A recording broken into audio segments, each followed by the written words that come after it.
Well, hello everyone. Today is Friday, TGIF, April 16th, 2010. And this will kind of be a blog video, but a techie blog. A lot of people have been asking me, how goes the overclocking on my Gigabyte EP45 UD3P? I think the last video I did on it, I actually recorded on it, was in February of 2009, so it's been a long time. It's now April of 2010, at the end of April, or the middle of April 2010. So people want to know what I keep it clocked at, and if I've had any problems with the board. Well, have I had any problems with the board? Absolutely zero. That's why I'm still running it in my system. I haven't moved to Core i5 or Core i7. I just don't see any reason to yet. What am I overclocked to? I am overclocked to, I believe, 3.55 gigahertz. And if I can find my CPU Z, I'll show you. There we go. Wait for it to start up. Well, I've got EIST and the speed step enabled, but it is 3.55 gigahertz. Find something to stress the CPU out.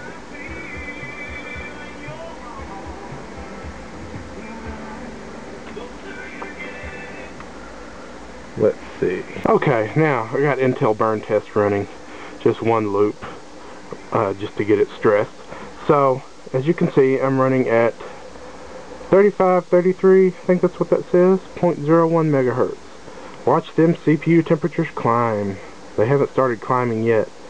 Here in a minute they'll jump to about 78. It's pretty warm in here too.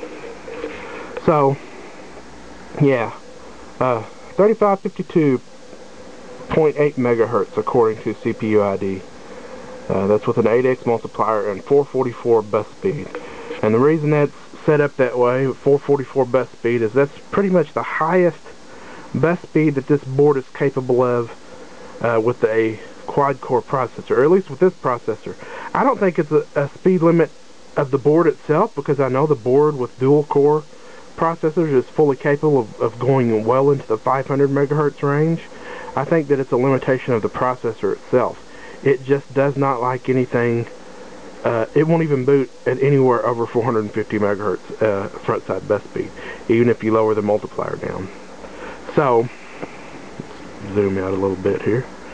At 444, with the settings in the BIOS, that brings my memory with up to almost 533 megahertz, which is the 1066 that it's rated at. Now watch look at those temperatures. 75, 75, 74, 73. Now this is running Intel burn test. So Intel burn test is pretty much the only application that is going to really stress your CPU and eke out any faults with your cooling. You can throw Prime 95 at it and say that you're overclocking and that your overclock is stable, but Prime 95 does not stress the CPU 100%. I don't care what your CPU meter says. Prime 95 is no stress test for a CPU. It's no benchmark. It is a benchmark, but it's no stress test. You cannot be sure that your CPU is stable until you run Intel burn test and do a minimum of 5 loops, which takes about 30 minutes. So, as you can see here, these are temperatures that would normally make well, the uninformed panic. We're getting close to 80 degrees on the first 2 cores, but as you can see, the distance to TJ Maxx is still, you know, a good 20 degrees. So that's a fairly comfortable range. If it started getting, you know, into the 90s, then I would be worried. But even if it got to the 90s and, you know, say I walked away, the CPU would automatically halt itself. You would start seeing errors down here where it says okay. You would start seeing errors down here where the CPU halted itself. The CPU core halted itself to keep it from being damaged. So again, and you got to understand that Intel burn test is a stress test. It's designed to, this is what Intel uses, LinPack is what Intel uses to stress test their own CPUs. If Intel uses it, it's got to be good. So these temperatures that you're seeing here, they're not going to be, temperatures this high are not going to be generated by any other application.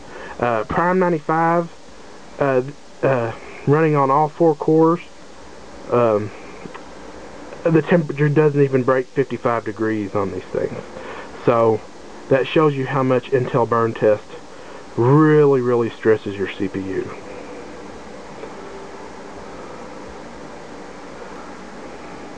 So you can see my motherboard. I'm running BIOS version F10K, I believe. That's actually a beta version of F10. If you go available now for the version 1.0 and 1.1 boards, the latest version is actually F10. F10K, F10A through F10K were actually beta versions, so F10 is the final release version. I need to update. So yeah, the memory I'm using with this, I think it's different memory than I started out with. So I think I started out with DDR2 800 megahertz memory. So it's of note to some of you that I'm actually running DDR 1066 now, DDR2 1066. It's G-Skill memory, rated to a 55515 at 2T at 2.1 volts. So great memory. I haven't, you know, I upgraded to that memory shortly after I bought the board and did the initial review because I wanted higher bus speed. And again, you can see here if you look at the SPD values, PC 6400. There's our 533 megahertz entry in the SPD. And you'll see that it's at 2.1 volts. The other, you know, it'll run 666 15 at 1.8 volts at 400 megahertz. So how has the board been? And have I been running it at these speeds constantly since February of last year? The board's been great. Like I said, no problems with it whatsoever. I love it. And at 3.6 gigahertz, it pretty much, or 3.55 gigahertz, it pretty much kicks ass.